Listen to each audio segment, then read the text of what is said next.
Hello and welcome back to our sustainable journey. I am Steve. Today we are going to do a honey harvest. We'll dig in the hive, see how much honey, hopefully we have some honey actually, and we'll take you all along.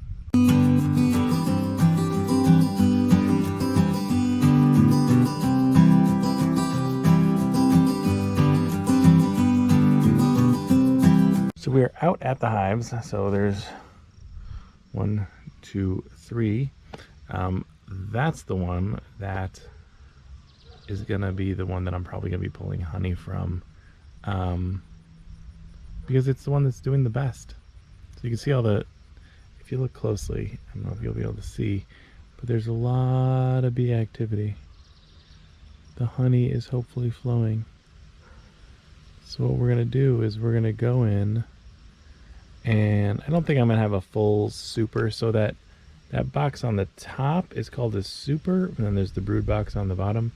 I don't think I'm gonna have a full honey super from any of these guys, because it's still pretty early in the season. You normally want to do this later in the year, but we'll take a look. I'm not going to film that, because when you're stealing honey from bees, they get a little feisty no matter how much you smoke them. And I don't think you'll get good shots, because I'll basically be trying to keep the bees as satisfied as I can, and it's not easy to do that when you're carrying those heavy boxes and have bees chasing you. And I don't have enough bee suits to have enough people helping out. So yeah. So I'll show you what we get once we pull it from the hive. So you start by uncapping the honey. So we have this cool device where you just spike it on there, and you have children watching, and you take your uncapping tool, which is the yellow one, and you scrape downward, just like that.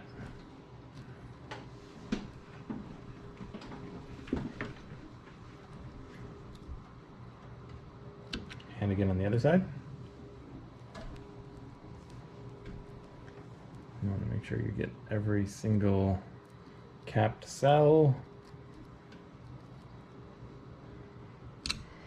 All right. Get them all?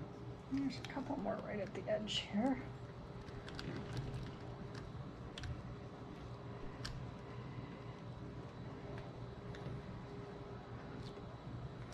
And then the cool thing about this little device is you can now spin it with one hand and do the same on the other side.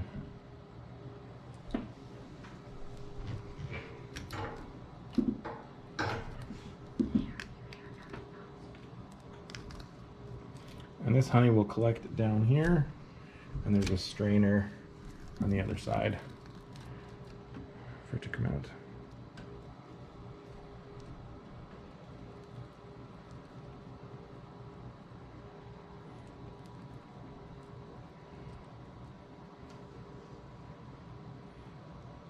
Just like that. All right.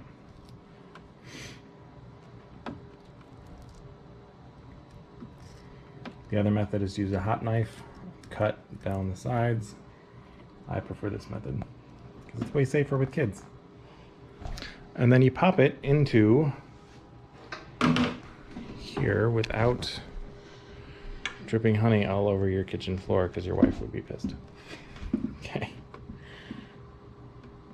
Oh my gosh. All right, it's still dripping. And go. Okay. And then we put it in here, and it, yes. Perfect. Just like that. Lord. All right, so then it latches in place, and we're gonna do the other 3 that we have, and then we'll load them all in there, and then we'll start spinning. Okay, there are 4 in there, so we try to center them because there were only 4. And then just spin. I won't make you watch that because it'll make you dizzy.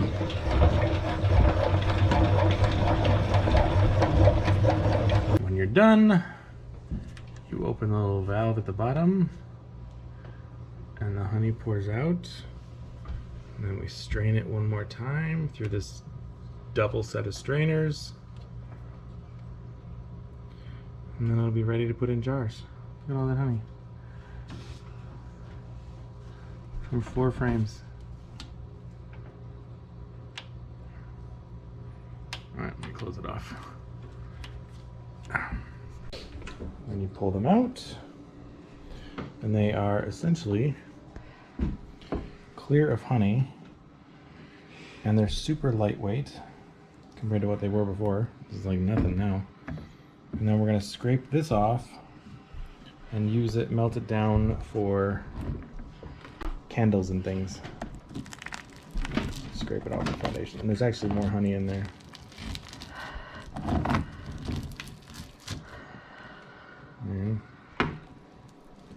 So we'll strain it and then melt it.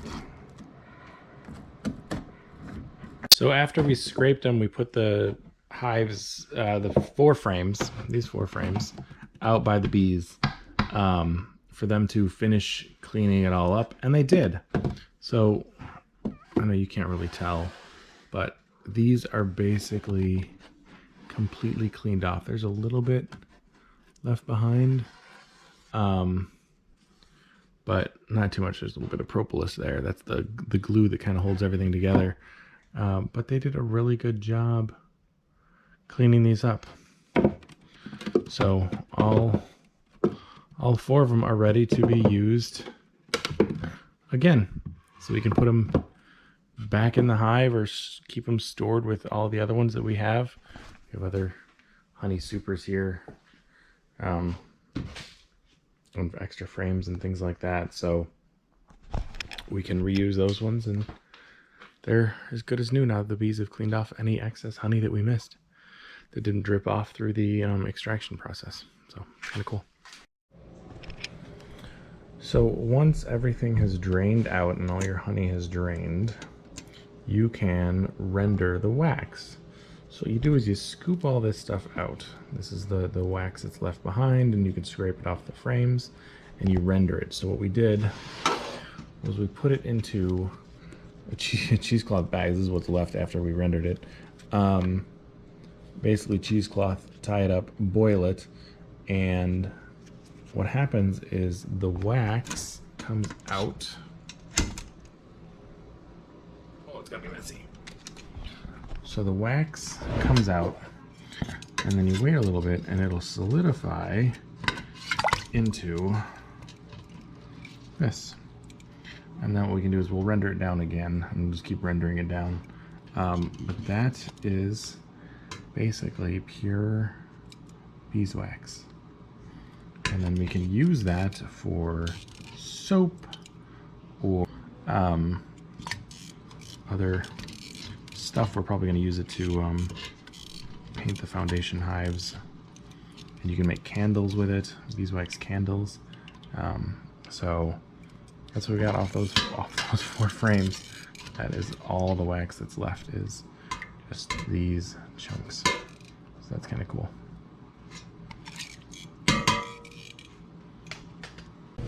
So all told, we ended up, there's actually one more jar, but it's a little over a gallon.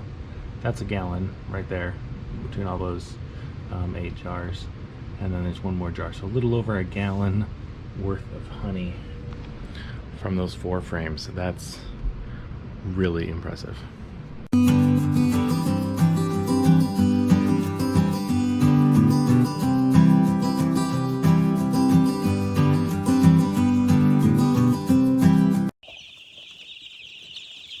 Buddy,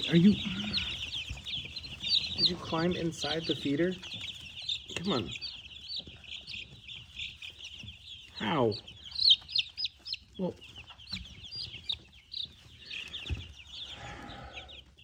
it's full of food, man.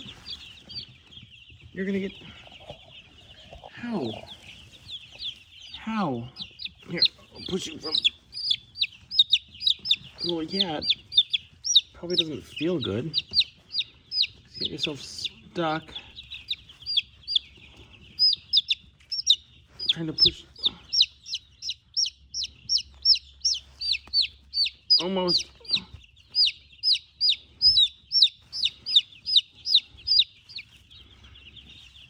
You alright? That was clever. I have to keep an eye on you. Yeah. Every day's an adventure. You'll be alright. Just don't go inside the feeder.